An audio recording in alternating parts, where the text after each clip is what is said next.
नमस्कार दर्शक बंधु आपण को आम चैनल को स्वागत।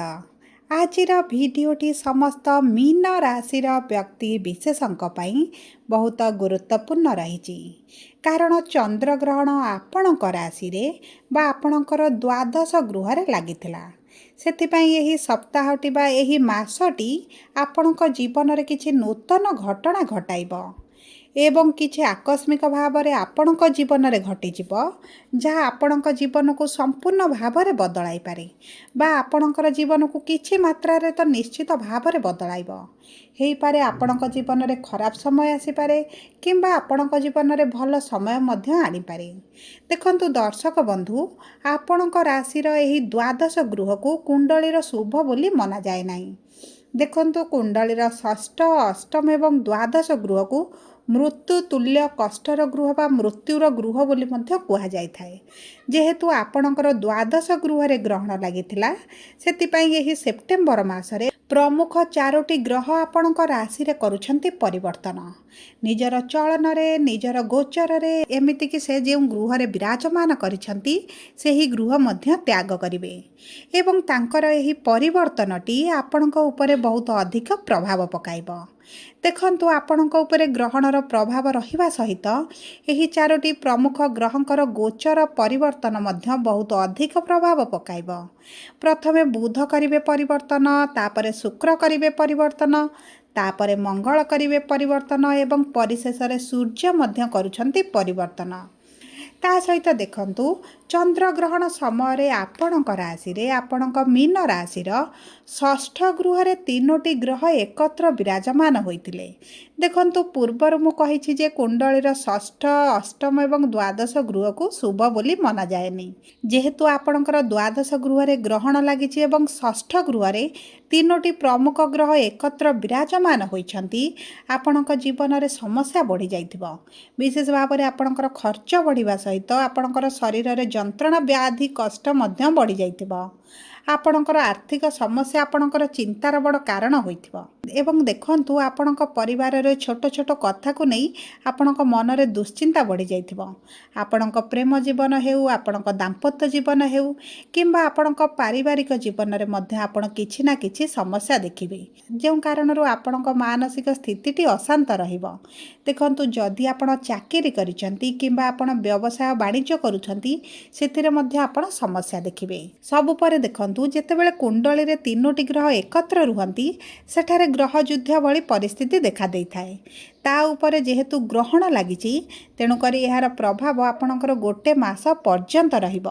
तेणुकरी एही सेप्टेम्बर मासरे जो तारीख गुड़िकर एही प्रमुख ग्रह गुड़िक निजर परिवर्तन करिवे सेही तारीख गुड़िकर आपणक जीवन में उच्च नीच भली परिस्थिति देखा देई पारे। तेबे आसंतु जानिबा केउ क्षेत्र रे एही परिवर्तन गुड़िक प्रभाव पकाइबो एवं केउ क्षेत्र गुड़िक आपणक विशेष भाव में ध्यान देबाक पड़िबो, सतर्क रहिबाक पड़िबो। आपणकर स्वास्थ्य रे ना शिक्षा रे ना प्रेम संपर्क रे ना आपणक पारिवारिक जीवन रे ना आपणक व्यवसाय बा आपणक व्यापार वाणिज्य रे। तेबे आसंतु विलंब न करी कार्यक्रमटी को आग को बढ़ाइबा एवं जानिबा एही ग्रहणर प्रभाव एवं ग्रह मानकर परिवर्तनर प्रभाव आपणकर दुख कष्ट पीड़ा विशेष भाव में चिंता को दूर करिवो ना आपणक ऊपर समस्यार बोझ को लदी देबो। तेबे आसंतु कार्यक्रमटी को आग को बढ़ाइबा किंतु ता पूर्वरु जदि आपणकर मीन राशि होइथाए एवं आपण भी ईश्वर को आंतरिक भक्ति एवं विश्वास करती तेबे भिडियोटी को लाइक करंतु। कमेंट बॉक्स रे जय जगन्नाथ जय माँ लक्ष्मी अवश्य लिखि दियंतु। ता सहित दर्शक बंधु आम सह जोगाजोग करबा पई वीडियोर मध्य भाग एक व्हाट्सएप नंबर टी दि जाइछि जो नंबर साहाय्य आपण आम सह जोगाजोग करी निजर नूतन कुंडली प्रस्तुत करि परिबे, कुंडली विश्लेषण कराई परिबे किंबा आपणकर चाकरी विवाह व्यवसाय प्रेम संपर्क को नहीं किछि समस्या रहिछि ताहार सहजरे समाधान करि परिबे। सेथिपई आपण आम सह जोड़ी होई रुहंतु। व्हाट्सएप नंबर माध्यम आम सह जोगाजोग करंतु। एबे आसंतु कार्यक्रमटी को आग को बढ़ाइबा। ଏବଂ ସର୍ବପ୍ରଥମେ ଜାଣିବା ଆପଣଙ୍କର ସ୍ୱାସ୍ଥ୍ୟ ଉପରେ କିଭଳି ପ୍ରଭାବ ପଡ଼ିବ। ଦେଖନ୍ତୁ, ଆପଣଙ୍କ ରାଶିରେ ଶନି ବକ୍ରି ସ୍ଥିତିରେ ବିରାଜମାନ ହୋଇଛନ୍ତି ଏବଂ ଆପଣଙ୍କ ରୋଗର ଗୃହରେ 3ଟି ଗ୍ରହ ଏକତ୍ର ବିରାଜମାନ ଅଛନ୍ତି। ତେଣୁକରି ଆପଣଙ୍କ ଶରୀରରେ ଆପଣ ପୀଡ଼ା ଯନ୍ତ୍ରଣା ଅନୁଭବ କରିବେ। ଦେଖନ୍ତୁ, ଯଦି ଆପଣଙ୍କର କିଛି ପୂର୍ବରୁ ସ୍ୱାସ୍ଥ୍ୟଗତ ସମସ୍ୟା ଥିଲା ତାହା ପୁନର୍ବାର ବାହାରିପାରେ। ଆପଣଙ୍କ ଅଣ୍ଟାରେ ପେନ୍ କିମ୍ବା ଆପଣଙ୍କ ଆଣ୍ଠୁ ଗଣ୍ଠି ଗୋଡ଼ରେ ମଧ୍ୟ ଯନ୍ତ୍ରଣା ଆପଣ ଅନୁଭବ କରିବେ। ତାହା ସହିତ ଦେଖନ୍ତୁ ଦର୍ଶକ ବନ୍ଧୁ, ଯଦି ଆପଣ ମହିଳା ହେଇଥିବେ ତେବେ ଆପଣଙ୍କ ଗର୍ଭାଶୟରେ କିମ୍ବା ଆପଣଙ୍କ ଗୁପ୍ତାଙ୍ଗରେ କିଛିଟା ସମସ୍ୟା ଆପଣ ଦେଖିପାରନ୍ତି। ସେଥିପ୍ରତି ଆପଣ ସାବଧାନ ରୁହନ୍ତୁ ଏବଂ ସଚେତନ ରୁହନ୍ତୁ। ଇନଫେକ୍ସନ୍ ହେଇପାରେ, ଆଲର୍ଜି ହେଇପାରେ କିମ୍ବା କୌଣସି ନା କୌଣସି କାରଣବଶତଃ କିଛି ନା କିଛି ଆପଣଙ୍କର ସମସ୍ୟା ପଡ଼ିପାରେ। ଯଦି ବି ଆପଣଙ୍କର ପୂର୍ବରୁ ଏହିଭଳି କିଛି ସମସ୍ୟା ଥିଲା ତେବେ ମଧ୍ୟ ଆପଣଙ୍କୁ ବିଶେଷ ଭାବରେ ସଚେତନ ରହିବାକୁ ପଡ଼ିବ। ଯଦି ଆପଣ ପୁରୁଷ ହୋଇଥାନ୍ତି ତେବେ ଆପଣଙ୍କ ଖାଦ୍ୟ ପାନୀୟର ନିହାତି ଭାବରେ ଦାୟିତ୍ୱ ନିଅନ୍ତୁ। ମାଦକ ଦ୍ରବ୍ୟ ଯଦି ସେବନ କରୁଛନ୍ତି ତାହା ଆପଣ ଏହି 15 ଦିନ ନିଶ୍ଚିତ ଭାବରେ ପରିତ୍ୟାଗ କରନ୍ତୁ। କାରଣ ଆପଣଙ୍କ ପେଟରେ ଯନ୍ତ୍ରଣା ସହିତ ଆପଣଙ୍କର କିଡନୀରେ ସମସ୍ୟା କିମ୍ବା ଆପଣଙ୍କ ଲିଭରରେ ସମସ୍ୟା ଦେଖାଦେଇପାରେ। ଏହି ସମୟରେ ଆପଣଙ୍କର ମେଡ଼ିକାଲର ଚକ୍କର ହୋଇପାରେ, ଆପଣଙ୍କୁ ବାରମ୍ବାର ମେଡ଼ିକାଲକୁ ଦୌଡ଼ିବାକୁ ପଡ଼ିପାରେ। ଆପଣଙ୍କ ସ୍ୱାସ୍ଥ୍ୟକୁ ନେଇ ହେଉ କିମ୍ବା ଆପଣଙ୍କ ପ୍ରିୟଜନଙ୍କ ସ୍ୱାସ୍ଥ୍ୟ ପାଇଁ ହେଉ, ଆପଣଙ୍କର ଖର୍ଚ୍ଚ ନିଶ୍ଚିତ ଭାବରେ ବଢ଼ିଯିବ। ଯଦି ଆମେ ଦେଖିବା ଆପଣଙ୍କର ଆର୍ଥିକ ସ୍ଥିତିକୁ, ତେବେ ଦେଖନ୍ତୁ ଆପଣଙ୍କର ଏହି ସମୟ ମଧ୍ୟରେ ଇନକମ୍ ଠାରୁ ଅଧିକ ଖର୍ଚ୍ଚ ରହିବ। ଆପଣଙ୍କର ଅଯଥା ଖର୍ଚ୍ଚ ସହିତ ଆପଣଙ୍କର ମେଡ଼ିକାଲରେ ଟିକେ ଅଧିକ ଖର୍ଚ୍ଚ ହେବାର ସମ୍ଭାବନାଟି ଦେଖାଯାଉଛି। ଆପଣ ଯଦି କୌଣସି ଦୂର ସ୍ଥାନକୁ ଯାତ୍ରା କରିବା ପାଇଁ ପ୍ଲାନିଂ କରିଛନ୍ତି, କୌଣସି ପର୍ଯ୍ୟଟନ ସ୍ଥାନକୁ ବୁଲିବାକୁ ଯିବାକୁ ପ୍ଲାନିଂ କରିଛନ୍ତି, ତେବେ ଦେଖନ୍ତୁ ଯଦି ସମ୍ଭବ ହୁଏ ଆପଣ ପ୍ଲାନିଂକୁ କ୍ୟାନସେଲ୍ କରିଦିଅନ୍ତୁ। ଏହି ସମୟରେ ଆପଣଙ୍କୁ ଯାତ୍ରା ଜନିତ ସମସ୍ୟାର ସମ୍ମୁଖୀନ ହେବାକୁ ପଡ଼ିପାରେ। କୌଣସି ନା କୌଣସି କାରଣବଶତଃ ଆପଣଙ୍କ ଶରୀରରେ ଅସୁସ୍ଥତା ଦେଖାଦେଇପାରେ କିମ୍ବା ଆପଣଙ୍କର ଯାତ୍ରାରେ କୌଣସି ବାଧା ବିଘ୍ନ ମଧ୍ୟ ସୃଷ୍ଟି ହୋଇପାରେ। ତେଣୁକରି ଯଦି ଆପଣ ଏହି ସମୟ ମଧ୍ୟରେ ଯାତ୍ରା ନ କରନ୍ତି ଆପଣଙ୍କ ପାଇଁ ଭଲ ରହିବ। ତା ସହିତ ଦର୍ଶକ ବନ୍ଧୁ, ଯଦି ଆପଣ କୌଣସିଥିରେ ନିଜର ଅର୍ଥକୁ ବିନିଯୋଗ କରୁଛନ୍ତି, ରିଅଲ୍ ଇଷ୍ଟେଟ୍ ହେଉ କିମ୍ବା ଷ୍ଟକ୍ ମାର୍କେଟ୍ ହେଉ, ସେୟାର ମାର୍କେଟ୍ ହେଉ, ତେବେ ଆପଣ ଏହି ସପ୍ତାହଟି ନିଶ୍ଚିତ ଭାବରେ ରହିଯାଆନ୍ତୁ। କାରଣ ଏହି ଗ୍ରହଣ ସପ୍ତାହଟି ଆପଣଙ୍କ ପାଇଁ ବହୁତ ଭାବରେ ଖରାପ ରହିଛି। ଆପଣଙ୍କର ଆର୍ଥିକ ସ୍ଥିତିକୁ ବହୁତ ଅଧିକ ପ୍ରଭାବିତ କରୁଛି। ସେଥିପାଇଁ ଆପଣ ଅର୍ଥଜନିତ କାରବାରରେ ବିଶେଷ ଭାବରେ ସଚେତନ ରୁହନ୍ତୁ। ଯଦି ଆମେ ଦେଖିବା ଆପଣଙ୍କର କର୍ମକ୍ଷେତ୍ରକୁ, ତେବେ ଦେଖନ୍ତୁ ଆପଣଙ୍କର କର୍ମର ଗୃହର ସ୍ୱାମୀ ହେଉଛନ୍ତି ଦେବଗୁରୁ ବୃହସ୍ପତି, ଯିଏ ଆପଣଙ୍କର ଚତୁର୍ଥ ଗୃହରେ ଅଛନ୍ତି ଏବଂ କର୍ମର ଗୃହକୁ ଦୃଷ୍ଟି ଦେଉଛନ୍ତି। ଦେଖନ୍ତୁ, ଯେତେବେଳେ ଗୁରୁ ନିଜ ଗୃହକୁ ଦୃଷ୍ଟି ଦିଅନ୍ତି ସେହି ଗୃହରେ ବହୁତ ଅଧିକ ଶୁଭ ଫଳ ପ୍ରଦାନ କରନ୍ତି। ଆପଣଙ୍କ କର୍ମକ୍ଷେତ୍ର ପାଇଁ ବହୁତ ଅଧିକ ଭଲ ସମୟ ରହିଛି।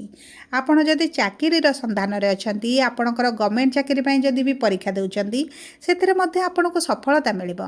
ଦର୍ଶକ ବନ୍ଧୁ ଦେଖନ୍ତୁ, ଯଦି ଆପଣଙ୍କ କୁଣ୍ଡଳୀରେ ଗଭର୍ଣ୍ଣମେଣ୍ଟ ଚାକିରିର ଯୋଗ ଥିବ ତେବେ ଏହି ସମୟ ମଧ୍ୟରେ ଆପଣଙ୍କୁ ଚାକିରି ମିଳିବାର ସମ୍ଭାବନାଟି ବହୁତ ଅଧିକ ରହିଛି। କାରଣ ଗୁରୁ ନିଜ ଗୃହକୁ ଦୃଷ୍ଟି ଦେଇ ଆପଣଙ୍କର ସରକାରୀ ଚାକିରିର ଯୋଗକୁ ବହୁତ ଅଧିକ ବନାଉଛନ୍ତି। ତାହା ସହିତ ସୂର୍ଯ୍ୟ ମଧ୍ୟ କେନ୍ଦ୍ରକୁ ଆସିବେ। ଆପଣଙ୍କର କର୍ମକ୍ଷେତ୍ରରେ ଆପଣଙ୍କୁ ନିଶ୍ଚିତ ଭାବରେ ସଫଳତା ମିଳିବ। ପୂର୍ବରୁ କର୍ମକ୍ଷେତ୍ରରେ ଆପଣଙ୍କ ସମସ୍ୟା ରହୁଥିଲା, ଆପଣଙ୍କ କର୍ମକ୍ଷେତ୍ରରେ ଆପଣଙ୍କ ପଛପଟେ ବହୁତ ଅଧିକ ରାଜନୀତି ଚାଲୁଥିଲା, ଆପଣଙ୍କ ଗୁପ୍ତ ଶତ୍ରୁମାନେ ବଢ଼ିଯାଇଥିଲେ ଏବଂ ଏହିସବୁ ସମସ୍ୟା ଗୁଡ଼ିକ ଆପଣଙ୍କ କର୍ମକ୍ଷେତ୍ରର ଚତୁଃପାର୍ଶ୍ୱର ପରିବେଶକୁ ବହୁତ ଅଧିକ ପ୍ରଭାବିତ କରିଥିଲା। ଆପଣଙ୍କ କର୍ମକ୍ଷେତ୍ରରେ ମନ ଲାଗୁନଥିଲା, ଆପଣ ବହୁତ ଗୁଡ଼ିଏ ଚିନ୍ତାରେ, ସମସ୍ୟାରେ, କାର୍ଯ୍ୟକୁ ନେଇ ହେଉ, ଅର୍ଥକୁ ନେଇ ହେଉ, ଦରମାକୁ ନେଇ ହେଉ, ଆପଣ ବହୁତ ଅଧିକ ଚିନ୍ତିତ ରହୁଥିଲେ। ତେବେ ଏହିସବୁ ସମସ୍ୟା ଆପଣଙ୍କର ଏହି ସେପ୍ଟେମ୍ବର ମାସ ଶେଷ କିମ୍ବା ଆପଣଙ୍କର ଅକ୍ଟୋବର ମାସ ବେଳକୁ ପରିସ୍ଥିତିରେ ସୁଧାର ଆସିବ। ଦେଖନ୍ତୁ, ଯଦି ଏହି ସମୟ ମଧ୍ୟରେ ଆପଣ ବିଦେଶ ଯାତ୍ରା କରିବା ପାଇଁ ଚାହୁଁଛନ୍ତି, ବିଶେଷ ଭାବରେ ଶିକ୍ଷା ପାଇଁ ହେଉ, ଆପଣଙ୍କ ଚାକିରି ପାଇଁ ହେଉ, ତେବେ ଆପଣ ଭିସା ଆପ୍ଲାଏ କରନ୍ତୁ, ଆପଣଙ୍କୁ ନିଶ୍ଚିତ ଭାବରେ ମିଳିଯିବ। କିମ୍ବା ଆପଣ ଏହି ଦେଶ ଭିତରେ କୌଣସି ସ୍ଥାନକୁ ଯିବାକୁ ଚାହୁଁଛନ୍ତି, ତେବେ ଆପଣ ଏହି ସପ୍ତାହର ପରେ ଯଦି ଯାଆନ୍ତି ଆପଣଙ୍କ ପାଇଁ ଭଲ ରହିବ। ଯଦି ଆମେ ଦେଖିବା ଆପଣଙ୍କର ପ୍ରେମ ସମ୍ପର୍କକୁ, ବିବାହ ବୈବାହିକ ସମ୍ପର୍କକୁ, ତେବେ ଦେଖନ୍ତୁ ଆପଣଙ୍କ ପ୍ରେମ ସମ୍ପର୍କ ମଧୁର ରହିବ। ଆପଣ ଯଦି ପୁରୁଷ ହୋଇଥାନ୍ତି ତେବେ ଏହି ସମୟଟି ଆପଣଙ୍କ ସମ୍ପର୍କ ପାଇଁ ବହୁତ ଅଧିକ ଭଲ ରହିଛି। ଆପଣ ଯଦି ପ୍ରେମ ସମ୍ପର୍କକୁ ବିବାହରେ ପରିଣତ କରିବା ପାଇଁ ଚାହୁଁଛନ୍ତି, ସେଥିରେ ମଧ୍ୟ ଆପଣ କୃତକାର୍ଯ୍ୟ ହେବେ, ଆପଣ ସଫଳତା ପାଇବେ। ଆପଣଙ୍କର ଏବେ ଯେଉଁ ବାଧା ବିଘ୍ନ ରହିଛି ତାହା ଦୂର ହୋଇଯିବ। କାରଣ ଦେଖନ୍ତୁ, ଗୁରୁଙ୍କର ଦୃଷ୍ଟି ରହିବା ସହିତ ଶୁକ୍ରଙ୍କର ଦୃଷ୍ଟି ମଧ୍ୟ ଆପଣଙ୍କର ବିବାହର ଗୃହକୁ ରହୁଛି। ତେଣୁକରି ଆପଣ ବୈବାହିକ ସମ୍ପର୍କରେ ବାନ୍ଧି ହୋଇପାରନ୍ତି। ସବୁ ପରେ ଦେଖନ୍ତୁ, ଯଦି ଆପଣଙ୍କ କୁଣ୍ଡଳୀରେ ପ୍ରେମ ବିବାହର ଯୋଗ ଥିବ ତେବେ ଆପଣଙ୍କର ପ୍ରେମ ବିବାହ ନିଶ୍ଚିତ ଭାବରେ ହେବ। ଯଦି ଆପଣଙ୍କ କୁଣ୍ଡଳୀରେ ଯୋଗ ନଥିବ କୌଣସି ନା କୌଣସି କାରଣବଶତଃ ବ୍ରେକଅପ୍ ଭଳି ପରିସ୍ଥିତି ସୃଷ୍ଟି ହୋଇପାରେ, ଯେଉଁ କାରଣରୁ ଆପଣଙ୍କ ବିବାହ ବନ୍ଦ ହୋଇପାରେ। ତେଣୁକରି ଆପଣ କୁଣ୍ଡଳୀ ବିଶ୍ଳେଷଣ କରାଇ ଜାଣନ୍ତୁ ଯେ ଆପଣଙ୍କର ପ୍ରେମ ବିବାହର ଯୋଗ ଅଛି ବା ନାହିଁ ବୋଲି। ଯଦି ବି ଅଛି ତେବେ ଆପଣଙ୍କର କେବେ ରହିଛି। ଯଦି ଆମେ ଦେଖିବା ଆପଣଙ୍କ ବୈବାହିକ ସମ୍ପର୍କକୁ, ତେବେ ବୈବାହିକ ସମ୍ପର୍କ ଆପଣଙ୍କର ବହୁତ ଭଲ ରହିବ। ଆପଣଙ୍କର ସାଥୀଙ୍କର ଟିକେ ରାଗ ରୁଷା ଅଭିମାନ ବଢ଼ିପାରେ, କୌଣସି ଛୋଟ ଛୋଟ କଥାରେ ରାଗି ଯାଇପାରନ୍ତି। ଦେଖନ୍ତୁ, ଏହି ସମସ୍ୟା ବେଶୀ ଦିନ ପର୍ଯ୍ୟନ୍ତ ରହିବ ନାହିଁ, କାରଣ ଯେହେତୁ ମଙ୍ଗଳ ଆପଣଙ୍କ ବିବାହର ଗୃହରେ ଅଛନ୍ତି, ଆପଣଙ୍କର ସାଥୀଙ୍କର ସ୍ୱଭାବରେ ନିଶ୍ଚିତ ଭାବରେ ପରିବର୍ତ୍ତନ ଆସିବ।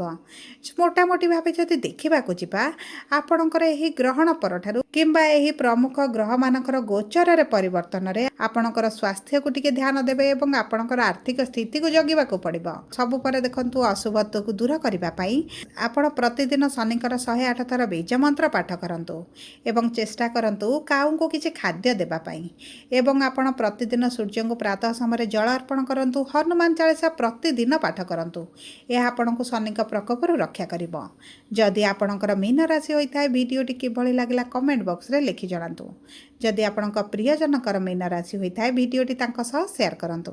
ଯଦି ପ୍ରଥମ ଥର ଆମ ଚ୍ୟାନେଲକୁ ଆସିଛନ୍ତି, ଚ୍ୟାନେଲଟିକୁ ସବସ୍କ୍ରାଇବ୍ କରନ୍ତୁ। ପାଖରେ ଥିବା ବେଲ୍ ଆଇକନକୁ